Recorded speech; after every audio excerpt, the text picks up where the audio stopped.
प्यारे बच्चों, आज की इस वीडियो में हम प्रश्नावली 4.2 के प्रश्न संख्या 3 को कंप्लीट करेंगे।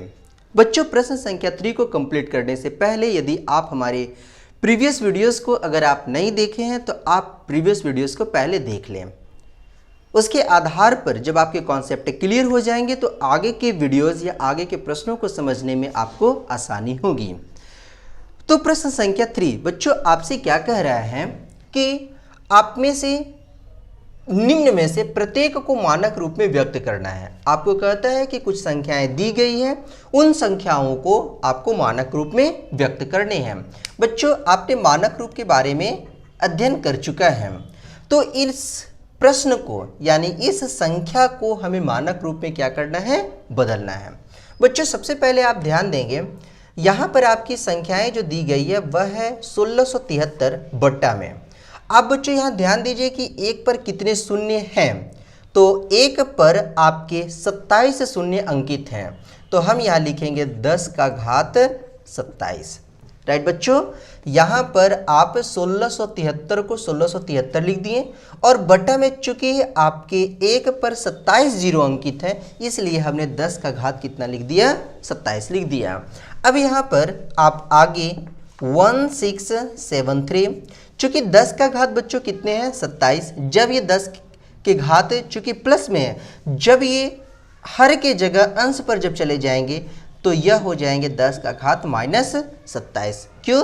क्योंकि घातांकीय नियमों में आपने पढ़ा है जब 1/a होते हैं तो उसके नियम होते हैं a का घात -1, या फिर इस प्रकार से 1/a का घात जब m होता है तो इसके नियम होते हैं a का घात -m। राइट बच्चों, चलिए तो यहाँ पर हो गए हमारे 1673 इंटू 10 टू द पावर -27। बच्चों यहाँ पर आप ध्यान देंगे, चूंकि मानक रूप में हम क्या करते हैं, बाईं तरफ से जो संख्या है उसे एक संख्या के जस्ट तुरंत बाद हम दशमलव अंकित करते हैं। यानी बाईं ओर से हमारी एक संख्या है 1 और इसके जस्ट बाद हमें दशमलव अंकित करने हैं। अंकित हमने कर दिए, लिख दिए 673 और बाकी जो हमारे दिए गए हैं 10 टू द पावर -27 का 10 टू द पावर -27।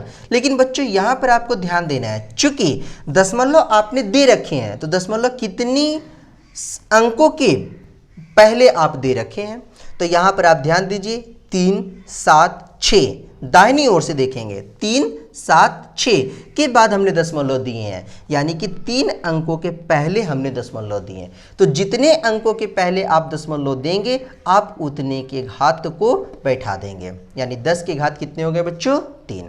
अब हम इसे आगे की ओर हल करते हैं। 1.673 into 10 to the power 3 into 10 to the power -27। बच्चों आपने यह घातांकीय नियम पढ़ा होगा, जब a to the power m into a to the power n होते हैं तो उसके नियम होते हैं a to the power m plus n।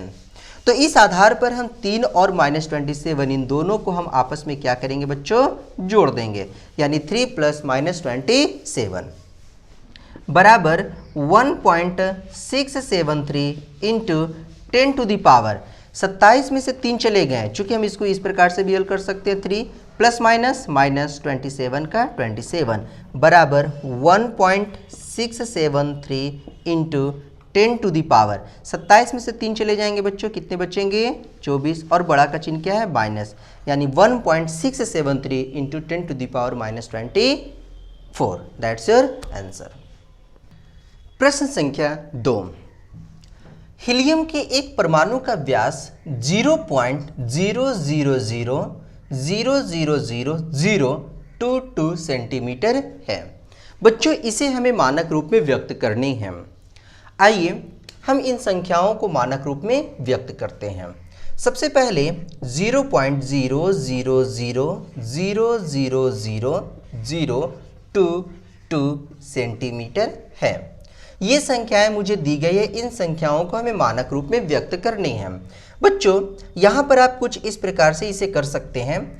0 point जब इतने दिए गए हैं, हम इस पॉइंट को जब ऊपर हटाएंगे तो पॉइंट के बदले में हमारे नीचे 1 और पॉइंट के बाद कितनी संख्या, 1 2 3 4 5 6 7 8 और 1 9, यानी दशमलव के बाद हमारी कुल अंकों की संख्या कितनी है 9। तो हमें 1 पर कितने जीरो बैठाएंगे 9 जीरो, 1 2 3 4 5 6 7 8 और 1 9। राइट बच्चों, यहाँ पर आप ध्यान देंगे चूंकि 22 के पहले जीरो की कोई वैल्यू नहीं, हम इसे डायरेक्टली यहाँ लिखते हैं 22 डिवाइड बाई कितने, तो 1 पर कितने जीरो अंकित है 9 जीरो अंकित है, यानी हम इसे लिख सकते हैं 10 का घात 9 सेंटीमीटर। राइट बच्चों, अब यहाँ पर आप ध्यान दीजिए चूंकि 22 है तो 22 है, हम 22 को इस प्रकार लिख सकते हैं 2.2, क्योंकि हमें बाईं ओर से एक अंक के बाद हमें दशमलव देनी होती है, तो हमने यहाँ एक अंक के बाद हमने दशमलव यहाँ दे दिया, परंतु ये दशमलव देने के क्रम में हमने जितने अंकों के पहले दशमलव दिए उतने हम जीरो को आगे की ओर अंकित करेंगे, यानी 1 पर उतने जीरो हम पुट करेंगे।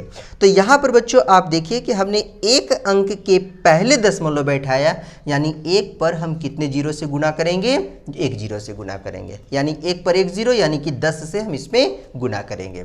और इनटू में ये 10 का घात जो 9 है, जब ये हर के बदले अंश पर जाएगा तो ये 10 के घात क्या हो जाएंगे बच्चों -9 सेंटीमीटर। कैसे?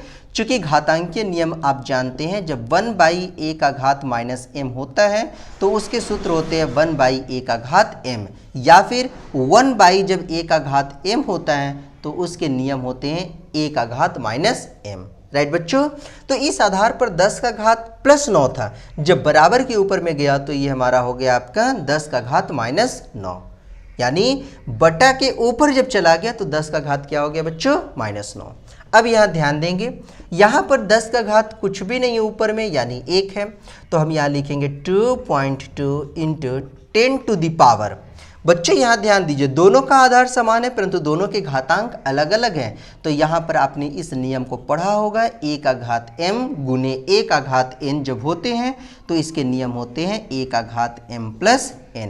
राइट, चलिए, तो इस नियम के अनुसार ये दोनों घातांक आपस में क्या हो जाएंगे जुट जाएंगे। तो पहली हमारी है 1 और दूसरा है हमारा -9, ये दोनों को हम आपस में क्या कर देते हैं बच्चों ऐड कर देते हैं। यहाँ पर हो जाएंगे बराबर में 2.2 इंटू 10 टू द पावर, चूंकि 1 और यहाँ ध्यान देंगे बच्चों एक धनात्मक चिन्ह और एक ऋणात्मक चिन्ह, घनात्मक चिन्ह और ऋणात्मक चिन्ह मिलकर आपस में क्या बनाते हैं ऋणात्मक चिन्ह, यानी ऋणात्मक चिन्ह और 9। बच्चों ये हो गए हमारे आपके इतने सेंटीमीटर, यहाँ भी आपके ये सेंटीमीटर, बराबर में 2.2 इंटू 10 टू द पावर 9 में से 1 चले गए बच्चों, कितने बच गए 8, और बड़ा का चिन्ह है आपका माइनस, यानी कि -8 centimetre. That's your answer. Right बच्चों।